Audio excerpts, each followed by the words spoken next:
spring clamp, as the hose takes a set, the spring gets tighter on its own. And so you don't have a customer coming back saying, oh, my car's leaking again.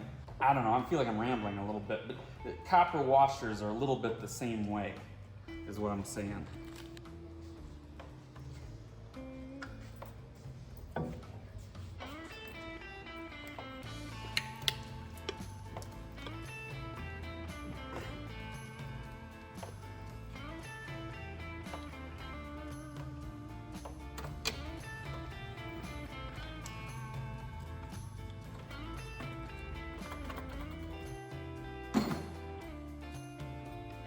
Now, I'm gonna open up the bleeder and let it gravity bleed a bit. And this doesn't have to be insanely tight either.